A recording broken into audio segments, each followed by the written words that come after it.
बिस्मिल्लाहिर्रहमानिर्रहीम। अस्सलाम वालेकुम। माय नेम इज़ डॉक्टर सबा सईद और आज जो टॉपिक हम पढ़ेंगे वो है आपका बच्चे सोशल बिहेवियर एंड एथिक्स से, दैट इज़ कम्युनिकेशन।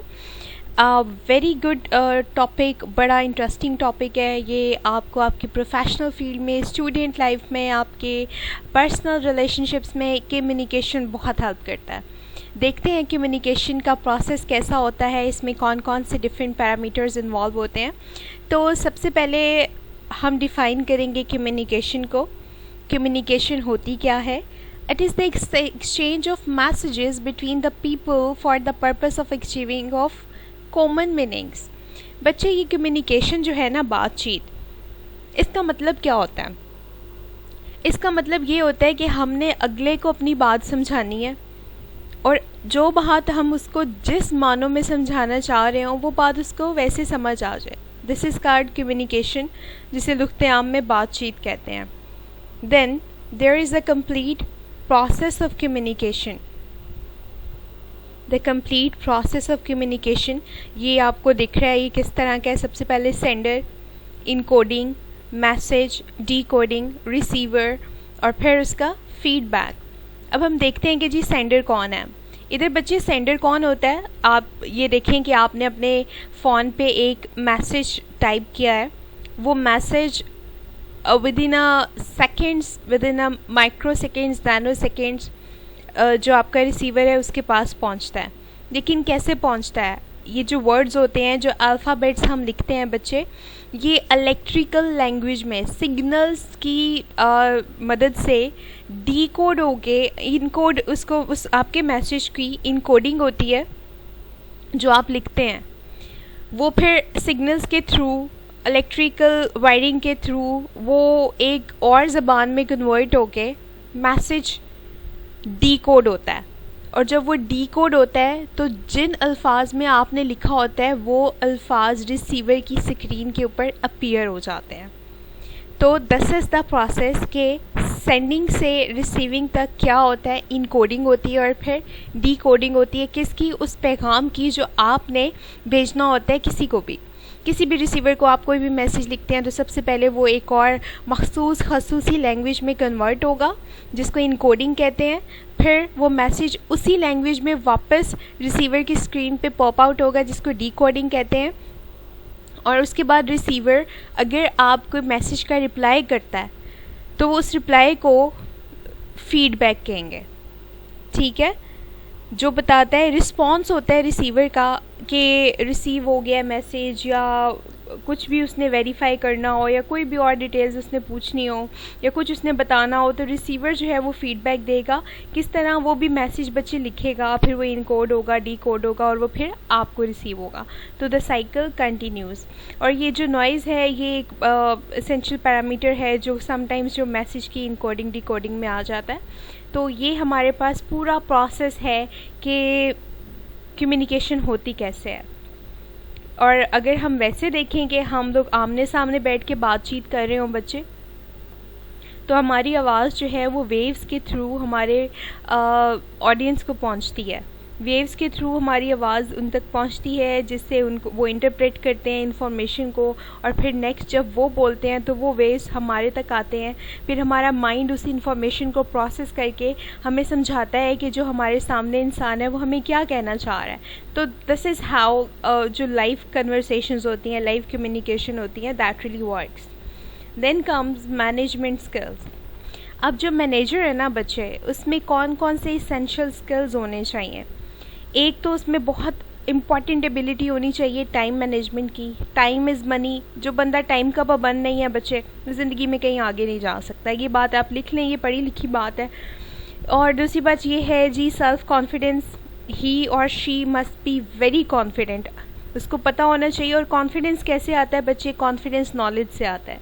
जब एक इंसान को पता हो कि मैं जो हूँ, जो बात कर रहा हूँ वो वैलिड है, अथेंटिक है, उसके रेफरेंसेस मौजूद हैं, तो ऑब्वियसली जो कॉन्फिडेंस है वो ऑटोमेटिकली जनरेट हो जाता है। Then comes leadership qualities. Leadership qualities क्या होता है बच्चे? की पूरी टीम को लीड करते हुए टारगेटेड जो गोल्स हैं उनको अचीव किया जाए। देन कम्स प्रॉब्लम सॉल्विंग, किसी भी मैनेजर को आपने अगर देखना है कि उसकी मैनेजमेंट स्किल्स कैसी हैं, तो आप ये देखें कि वो मुश्किल हालात में कैसे एक्ट करता है। तो ये जो मुश्किल हालात में वो एक्ट करेगा, this comes under his management skills. Then comes planning. Planning क्या है कि वो किस तरह सारा अपने गोल्स अचीव करने के लिए टाइम को मैनेज करता है, अपने जो रिसोर्सेज हैं उनको यूटिलाइज़ करता है, और फिर प्लान करता है कि मैंने अपने टारगेट गोल्स अचीव कैसे करने हैं। क्योंकि अगर आपके पास एक अच्छा प्लान नहीं है अपने सारे वसाइल को बरूए कार लाते हुए, तो बच्चे उस मैनेजमेंट, वो आप में मैनेजमेंट स्किल्स ही नहीं हैं। फिर तो क्या क्या इंपॉर्टेंट इसेंशियल पैरामीटर्स हैं? Leadership, problem solving, planning, time management, networking and self confidence. Then comes skills, conceptual skills and technical skills. Conceptual skills क्या होते हैं बच्चे? जब आपको कुछ इनोवेटिव आइडियाज़ आएँ, कंसेप्ट्स अच्छे हों, इनोवेशंस हो। और टेक्निकल स्किल्स क्या होते हैं बच्चे? Related to communication, attitude and behaviour. ये तमाम किस्म के जो है ना मैनेजर्स, ऑल लेवल के मैनेजर्स में टेक्निकल स्किल्स होना बहुत ज़रूरी है। और जो कंसेप्चुअल स्किल्स हैं, अब जिस तरह हम देखते हैं कि चलें हम बात कर लेते हैं बड़ी कॉमन सी, ये जो ग्रॉसरी स्टोर्स के मैनेजर्स होते हैं वो क्या करते हैं? वो करते हैं, कोई इवेंट आने लगा हो ना बच्चे, जो चीज़ इनकी नहीं बिक रही होती उसके साथ कुछ ऐसा फ्री सेल में लगा देते हैं कि वो चीज़ जो नहीं बिक रही होती वो सेल के चक्कर में वो भी बिकना शुरू हो जाती है। तो वो ये क्या है? ये उनका एक बड़ा अच्छा इनोवेटिव सा आइडिया है सेल इंक्रीज़ करने के लिए। देन कम्स, हम रेस्टोरेंट्स में जाते हैं खाना खाने, उसमें क्या होता है बच्चे? वो कहते हैं कि आप जो है ना एक लार्ज पिज़्ज़ा ऑर्डर करें और दूसरा पिज़्ज़ा आपको फ्री मिलेगा। अब वो अब अगर एक इंसान जा रहा है उस पर तो स्मॉल भी काफ़ी है, लेकिन वो अब इंसान की फितरत में लालच भरी हुई है। उसने क्या करना है? उसने जहाँ वो स्मॉल ऑर्डर करना था वो लार्ज ऑर्डर करेगा। तो क्या है, उसके अपने पैसे ज़्यादा लग रहे हैं, उधर से रेस्टोरेंट को फ़ायदा हो रहा है, तो इस तरह की डील्स निकाल देते हैं। ये कंसेप्चुअल स्किल्स होते हैं। और ये किस में होते हैं? ये टॉप लेवल के मैनेजर्स में होते हैं। और बाकी जो टेक्निकल स्किल्स होते हैं बच्चे, टेक्निक्स, कम्युनिकेशन, एटीट्यूड, बिहेवियर वगैरह, ये तकरीबन हर लेवल के मैनेजर में ये वाले टेक्निकल स्किल्स होते हैं। लेकिन जो कंसेप्चुअल स्किल्स होते हैं ये सिर्फ टॉप लेवल के जो है ना मैनेजर्स उनमें होते हैं। Then comes importance of communication skills. क्या इनकी इम्पॉर्टेंस है बच्चे? एक तो सेल्फ कॉन्फिडेंस, जब आपको पता हो कि आप अच्छा बोल लेते हैं और जब आप बोलते हैं तो लोग आपको सुनते हैं। और वो आपको क्यों सुनते हैं? वो आपको इसलिए सुनते हैं क्योंकि आपके पास नॉलेज है, आप दूसरों को कन्विंस कर सकते हैं। तो क्या है, कम्युनिकेशन स्किल्स आप में कोई सेल्फ कॉन्फिडेंस देती है, आपको खुद एतमाद बनाती है। Then come interpersonal skills. Interpersonal skills क्या होते हैं? जब हम अपने दूसरे लोगों के साथ या ग्रुप में एक दूसरे के साथ अच्छी तरह कम्युनिकेट कर सकें। सेंस ऑफ रिस्पॉन्सिबिलिटी, अब जब आप कम्युनिकेशन करते हैं बच्चे तो आपके अंदर एक एहसास ज़िम्मेदारी पैदा होता है कि मैंने अच्छी बात करनी है, मैंने अपने आप पे काबू रखना है, अपने जज्बात पे काबू रखते हुए बात करनी है। तो ये भी एक अच्छी कम्युनिकेशन स्किल्स का है। ये नहीं कि आपके दिमाग में कुछ आया वो फ़ौरन से आपने बोल दिया, तो पहले तोलें फिर बोलें।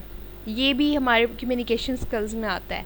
एनर्जेटिक, आप जब बोलें बच्चे तो अगले को, ये नहीं कि आप बोल रहे हैं और अगले को नींद आ रही हो, it should not be like that.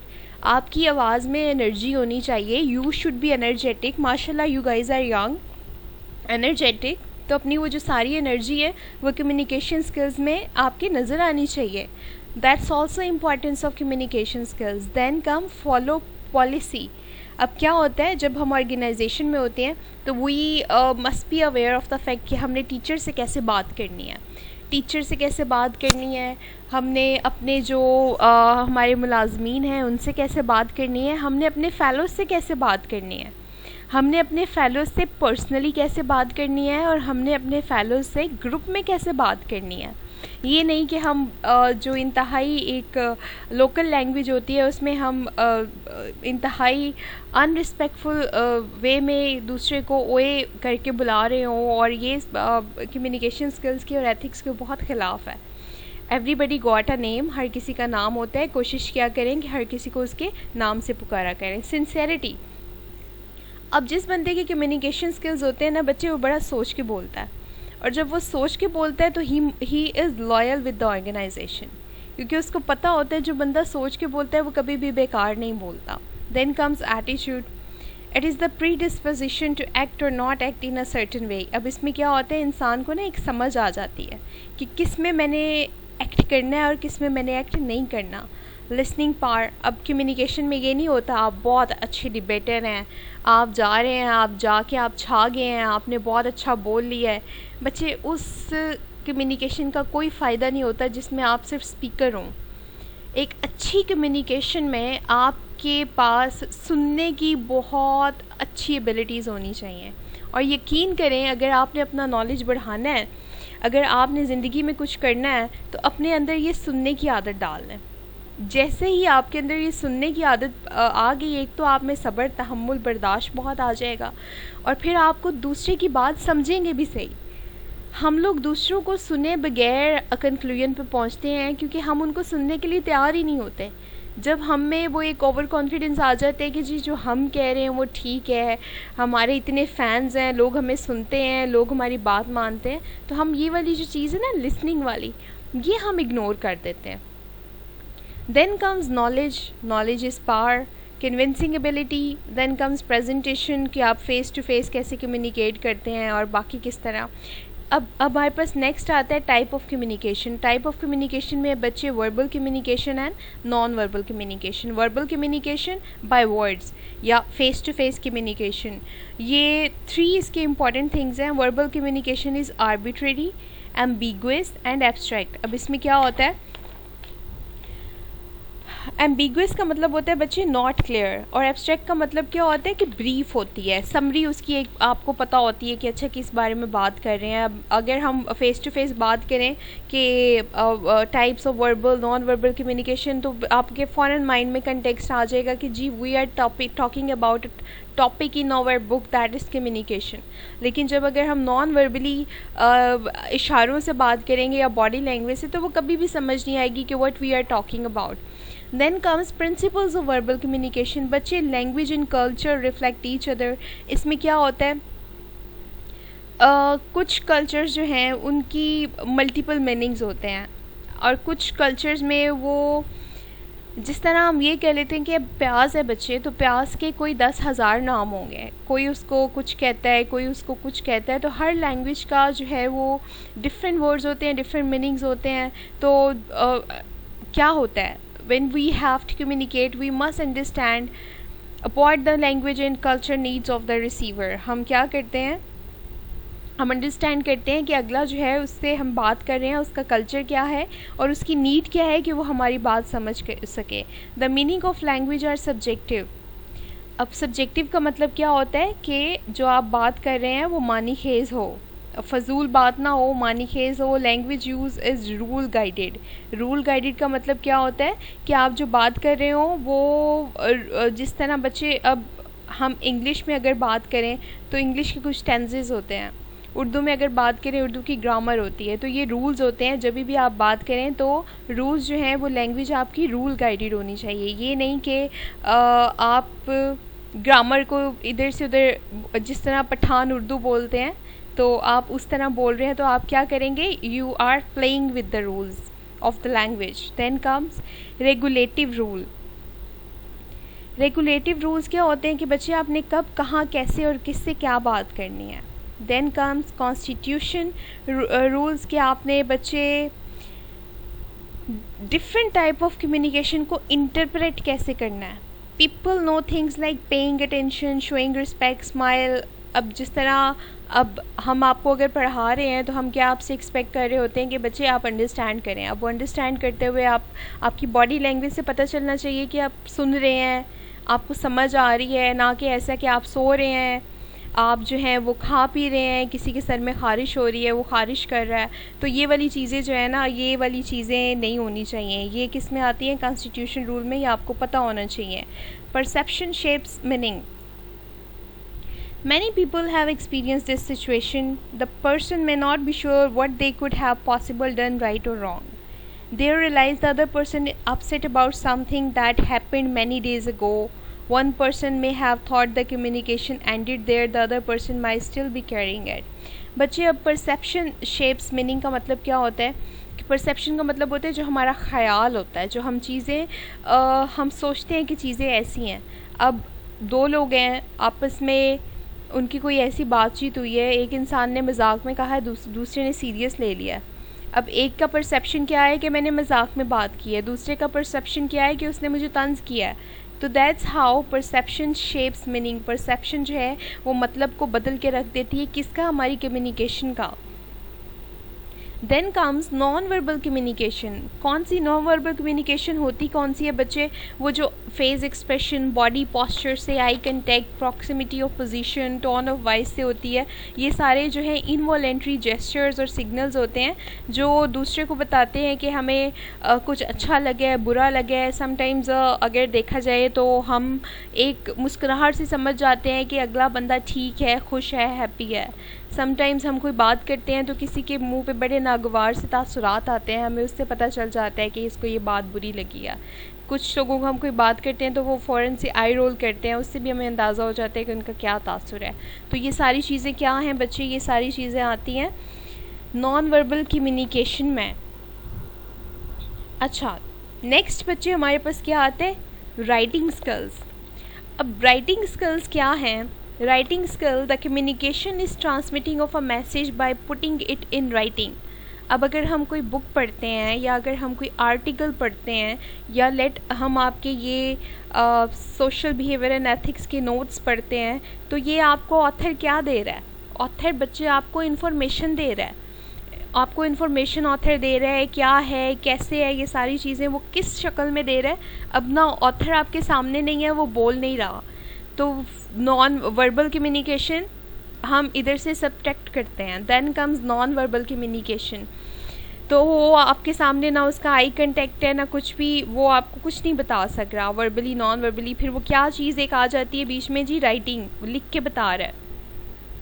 इसके क्या कंपोनेंट्स हैं? ग्रामर है, सेंटेक्स है, वोकैबुलरी है और स्टाइल है. ग्रामर हम सबको पता है ग्रामर क्या होता है. सेंटेक्स होता है जी arrangement of words in phrases to create a formed sentence, जिसमें एक सेंटेंस है उसका सीक्वेंस हो. वोकैबुलरी अल्फाज का ज़ख़ीरा होता है और स्टाइल जो राइटिंग स्टाइल होता है हमारा, कि हम किस अंदाज में लिख रहे हैं. हम लिटरेरी लिख रहे हैं, हम ह्यूमरस लिख रहे हैं, जैसे कि मज़ाहिया होता है, कुछ क्लासिकल होता है. ये सारे स्टाइल्स होते हैं और इनकी रिक्वायरमेंट्स होती हैं कि हमने किस तरह कौन सा पेपर लिखना है, क्या क्या इसके क्राइटेरिया है. इसकी इम्पोर्टेंस क्या होती है बच्चे? ये एक्यूरेट होती है. जब ये बुक्स आप तक पहुंचती हैं ना, ये कोई 10 दफ़ा तो रिव्यू होती हैं. रिव्यू होने के बाद इसको चेक किया जाता है, ये ठीक है, नहीं है, अथेंटिक है, क्या ट्रेंड है. तो ये एक्यूरेसी बहुत होती है इसमें. डॉक्यूमेंटेशन ये होता है कि हम रिकॉर्ड में रख सकते हैं. अब जो बातें हम करते हैं वो तो रिकॉर्ड में नहीं रखी जा सकती हैं. ऑल दो रखी, आप कहेंगे जी रख सकते हैं, रिकॉर्ड कर सकते हैं, लेकिन इनडायरेक्ट बच्चे हम उसको पाइल अप नहीं कर सकते, उसकी डॉक्यूमेंटेशन नहीं कर सकते. जबकि हम जो राइटिंग, जो रिटन मवाद हमारे पास होता है उसकी हम कर सकते हैं, कलेक्शन कर सकते हैं. Then comes maths contact, mean for uniformity. Written communication जो होती है ना वो यूनिफॉर्म होती है, एक उसका सीक्वेंस होता है, वो उस हिसाब से चल रही होती है. इम्प्रूवमेंट बच्चे कैसे इम्प्रूव कर सकते हैं? वही है कि आप लिखें, अपनी मिस्टेक्स निकालें, फिर अपने जो है वो ऐसे लिखने से पहले आउटलाइन बनाएं, अपने वर्क को बार बार देखें, फिर उसके बाद जो है अपने राइटिंग प्रोजेक्ट्स पे काम करें, रिव्यू करें, एडिट करें एंड फॉर्मेट करें. तो that was all about writing. Then comes application of electric technologies. अब इलेक्ट्रिक टेक्नोलॉजीज़ में बच्चे क्या क्या पढ़ेंगे हम? Telecommunication, teleconferencing and computers. अब टेलीकम्युनिकेशंस क्या होते हैं? बाय यूजिंग टेलीफोन्स और फैक्स मशीन्स. ये आप सबको पता है कि ये किस तरह बच्चे एक जगह से दूसरी जगह कैसे हमारी आवाज़ जाती है, ऑफिस में हम कैसे कम्युनिकेट करते हैं. That all comes under telecommunication. Then comes teleconferencing, ये जो ग्रुप कॉल हम लोग करते हैं, ये टेली कॉन्फ्रेंसिंग में आती है. कंप्यूटर्स में बच्चे मल्टीपल फंक्शंस होते हैं, इससे हम कॉल्स भी कर सकते हैं, मीटिंग्स भी कर सकते हैं. Computer networking, electronic mall systems, जिसमें केबल्स होती हैं और वो केबल्स क्या करती हैं बच्चे? बहुत सारी जो डाटा को एक जगह एसिमुलेट करती हैं और बताती हैं, फोरकास्ट करती हैं। कभी आप लोगों ने देखा हो कि किसी इंडस्ट्री या फैक्ट्री का वो बता रहे होते हैं जी हमने पिछले साल ये अचीव किया और अगर यही इसी रेट से हम लोग तरक्की करते रहे तो अगले साल हम ये सब कुछ अचीव कर लेंगे। ये that comes under electronic mail system. Then is that is electronic mail systems. Then comes internets. आप सबको पता है कि इंटरनेट क्या होता है, इसके फंक्शन क्या क्या होते हैं, बल्कि ये इस पे तो आप लोग आई गेस पूरी किताब लिख सकते हैं बच्चे के इंटरनेट क्या होता है। अडेप्टेशंस फॉर इंडिविजुअल नीड्स, ये अब हमें पता है जो बहुत सारी एंड्रॉयड में और एप्पल में ऐप्स हैं बच्चे के जो लोग सही से देख नहीं सकते, सुन नहीं सकते, उनके लिए जो है वो बहुत सारी ऐप्स आ गई हैं जो उनको मदद करती हैं फ़ोन इस्तेमाल करने में, रास्ता बताने में, गूगल मैप्स आ गए हैं। ये सारा कुछ अडेप्टेशन है इंसानों की ज़िंदगी को और मज़ीद बेहतर बनाने के लिए। रिकग्निशन टू कम्युनिकेशंस, बच्चे ये सिंसियर, इमीडिएट, स्पेसिफिक और मीनिंगफुल होनी चाहिए। Non verbal communication plays a role in recognition. इसमें क्या है, वही है कि बच्चे हमें वर्ड्स पर हमें पता चल जाता है नेक्स्ट अगले के तासुर क्या हैं, वो किस तरह रिस्पॉन्ड कर रहा है, अगर वो स्माइल कर रहा है, आई कंटेक्ट बना रहा है, सीधा खड़ा है, क्या है, ये सारी चीज़ें हमें बताती हैं कि कम्युनिकेशन के क्या सिग्निफिकेंस हैं। Then comes responses to communications. ये मॉडल्स बड़े इंपॉर्टेंट हैं, ये क्लास में भी हमने किए थे, टेस्ट में भी किए थे, एक दफ़ा और इनको देख लें। AIDA मॉडल्स, कितने टोटल मॉडल्स कितने हैं जी? टोटल 4 मॉडल्स हैं और इन टोटल 4 मॉडल्स में जो पहला मॉडल है that is AIDA model. A for attention, I for interest, D for desire and A for action. Then comes hierarchy of effects model.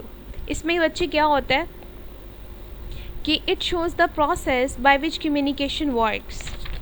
It provides awareness and knowledge about the project in which communication is done. अब वो क्या कैसे पता चलता है कि जी हमने knowledge कैसे आता है? अवेयरनेस, पहले तो आपको पता चलता है, आपको आगाही होती है कि अच्छा ठीक है जी मैंने ये डिप्लोमा करना है, इससे मुझे ये फ़ायदे होंगे। नॉलेज फिर आप पढ़ते हैं, फिर आपकी पसंदीदगी डेवलप हो जाती है, फिर आप इसको अपनी प्रेफरेंस बना लेते हैं। Then conviction and actual purchase. ये actual purchase in case of ये है कि आपने कुछ ख़रीदना हो, लेकिन बीइंग अ स्टूडेंट आपका क्या है कि आप रजिस्टर हो जाएंगे फार्मेसी काउंसिल के रजिस्टर्स में, वो आपका एक्चुअल एम है। तो ये हायरार्की ऑफ इफ़ेक्ट्स मॉडल के अंडर आता है। Then comes innovation adoption model. Innovation adoption model में बच्चे क्या है कि आप अडॉप्ट करते हैं सेवरल न्यू थिंग्स जो प्रोजेक्ट के अंडर आती हैं। Awareness, interest, evaluation, trial and adoption. सबसे पहले आपको आगाही होती है, फिर आपका उसमें इंटरेस्ट बनता है, फिर आप उसको इवैल्यूएट करते हैं। इवैल्यूएशन क्या होती है बच्चे? आप उसकी प्रोज एंड कॉन्स देखते हैं, फिर आप उसको आजमाते हैं। आप ये कह लें कि अगर आपको कोई नई ऐप आपके किसी फ्रेंड ने बताई है, तो जब उसने बताई है आपको क्या हुई है? अवेयरनेस। फिर वो ऐप आपने को पसंद आई है, फिर आपने देखा है कि इसके क्या क्या फंक्शंस हैं, वो इवैल्यूएशन हो गई, फिर आपने उसको अपने फ़ोन में डाउनलोड किया, दैट इज़ ट्रायल। और डाउनलोड करने के बाद अब आपने उसको यूज़ करना शुरू कर दिया, तो that is adoption. Then comes information processing model. बच्चे इसमें क्या है कि सेंसरी मेमोरी, कोई चीज़ हम देखते हैं फिर उसको इंटरप्रेट करते हैं, फिर वर्किंग मेमोरी और लॉन्ग टर्म मेमोरी जो हमारे लाशऊर में हमेशा के लिए सेव हो जाती है, और जब दोबारा कोई हमारे कोई नीड होती है या कोई हमें कोई इवेंट रिकॉल होता है तो ये सारी चीज़ें दोबारा से रिवाइव हो जाती हैं। Then comes needs. नीड्स की क्लासिफिकेशन जो है वो अब्राहम मैस्लो ने की थी, जिसने बताई थी कि इंसान की साइकोलॉजिकल नीड्स क्या होती हैं। अब्राहम मैस्लो ने नीड्स को क्लासीफाई किया था 5 क्लासेस में: psychological needs, safety needs, love belonging needs, esteem needs and self actualisation needs. Psychological needs में क्या आता है बच्चे कि इंसान की एक साइकी होती है, उसको घर चाहिए होता है, पनाहगाह चाहिए होती है, ब्रीदिंग, होम्योस्टेसिस, एक्सक्रीशन, ये सब चीज़ें उसको चाहिए हुई होती हैं। देन कम सेफ्टी नीड्स को, उसको अपने आपको सेफ़ और स्टेबल फील कराने के लिए क्या चाहिए होता है? नौकरी चाहिए होती है, वसाइल चाहिए होते हैं, फैमिली की ज़रूरियात पूरी करने के लिए उसको चीज़ें चाहिए होती हैं। That comes under safety needs. Love belonging needs, इंसान को वो कहते हैं ना दर्द दिल के वास्ते पैदा किया है इंसान को, तो इंसान को दूसरे इंसान से क्या चाहिए होता है बच्चे? हमदर्दी और प्यार चाहिए होता है। Then comes esteem needs. अब हर इंसान में ख्वाहिश होती है बच्चे कि लोग उसको पहचाने, उसको जाने, उसका नाम हो, वो गुमनाम ना इस दुनिया से चला जाए। तो ये जो उसके पास फेम हो, ग्लोरी हो, ये सब कुछ आता है एस्टीम नीड्स के अंदर। सेल्फ एक्चुअलाइजेशन नीड्स, इसमें क्या आता है कि सेल्फ एक्चुअलाइजेशन में आता है बच्चे खुद की हकीकत को पहचानना कि मुझे एक बहुत अच्छा इंसान बनना है। जब हम लोग आगे फर्दर स्टेजेस पे जाएं तो मुझे एक आइडियल पेरेंट बनना है, मुझे एक आइडियल जो है आप कह लें, अगर आपको प्रोफेशन है तो मुझे एक आइडियल टेक्नीशियन बनना है। That comes under needs. फिर जी इसमें आ जाता है कि राइटिंग रिटन के थ्रू कैसे कम्युनिकेशन होती है, उसकी क्या इसेंशियल्स हैं, उसको हम बेहतर कैसे कर सकते हैं। ये चीज़ें रिपीट हो रही हैं बच्चे आपके ये लास्ट पेजेस पे, तो आप वो स्टार्टिंग वाला भी कर लें तो दैट्स इनफ। इसको भी एक अच्छी सी रिवीजन दे लें। कुछ नहीं समझ आ रहा तो do let me know and best of luck, take care बच्चे। Thank you so very much. अल्लाह हाफ़िज़।